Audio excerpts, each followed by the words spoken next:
This morning on the dish, Edgar Dook Chase, the grandson of the queen of Creole Cuisine, chef and restaurateur Leah Chase.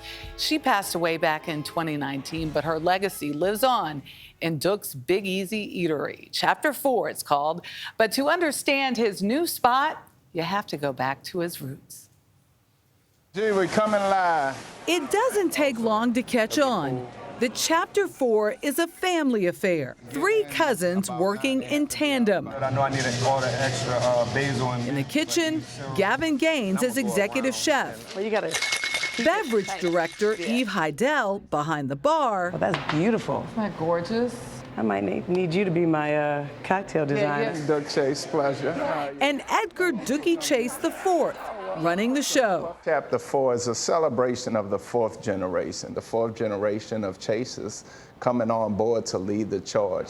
It's a simple but elegant dining room featuring a large bar, outdoor patio, and walls adorned with African-American art. We still want you to get that fine dining feel, but in a very relaxed setting. In the end, it's the food reeling in the customers. My plate looked like part of the dinner. It was delicious. This Gulf shrimp is really delicious. We sat down to make a plate of our own. So when you talk about all the beautiful pantry that we have here in New Orleans and Louisiana, we try to showcase all that great stuff here. There's corn makchu mixed with crawfish and smoky andouille, with a serving of blackened redfish and crab fried rice. You keep talking about that crab fried rice. Crab fried you rice is created amazing. that. I did. You know, we are known for jambalaya down here, right? Which is a play on jollof rice. But I said, instead of jambalaya, let's honor our beautiful blue crab that we have here in Louisiana.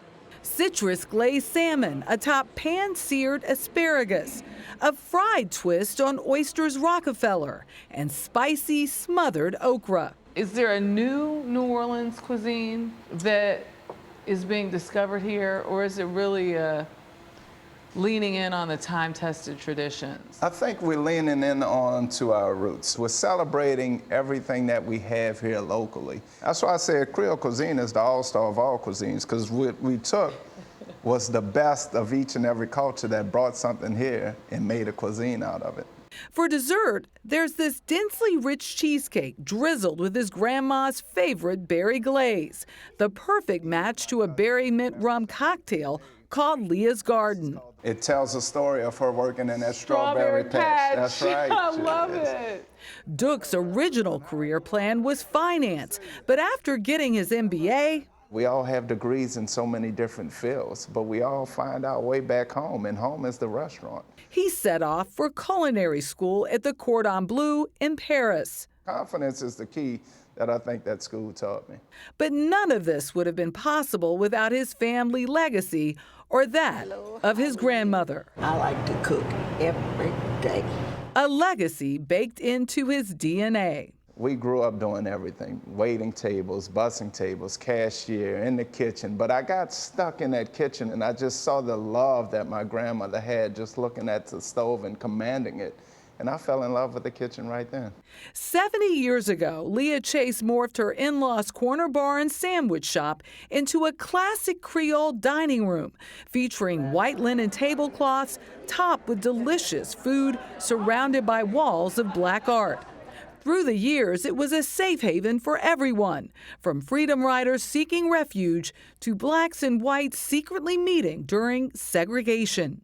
It's also played host to New Orleans' biggest street party. Happy Mardi Gras. Still does, with eats offered to parade goers in its wide-open backyard parking lot.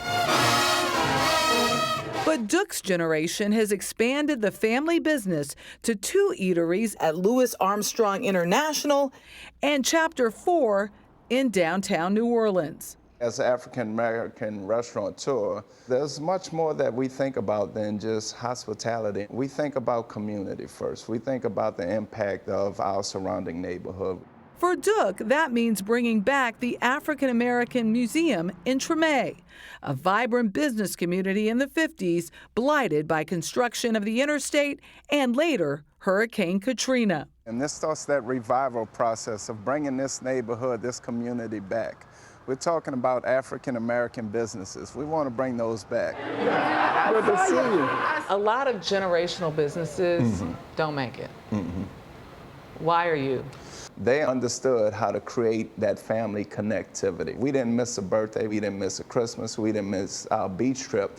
They created such a close-knit family between me and all of my cousins to understand that there won't be a squabble as we continue this legacy. We know each and every role that each and every one of us needs to play. There's food outside and everybody's cooking. It's all part of the ministry of a family that revels in its ability to give back. We gotta keep growing for that next generation to set the next bar for us. So if we're not growing and sustaining what we have, shame on us as the fourth generation.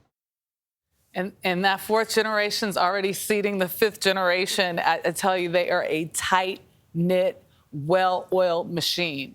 Don't ever bet against the Chases. But I have to tell you, this mama right here, this is called Leah's Garden. I already tasted. Oh, it is delicious. It's a rum-based drink with Leah Chase's famous strawberries.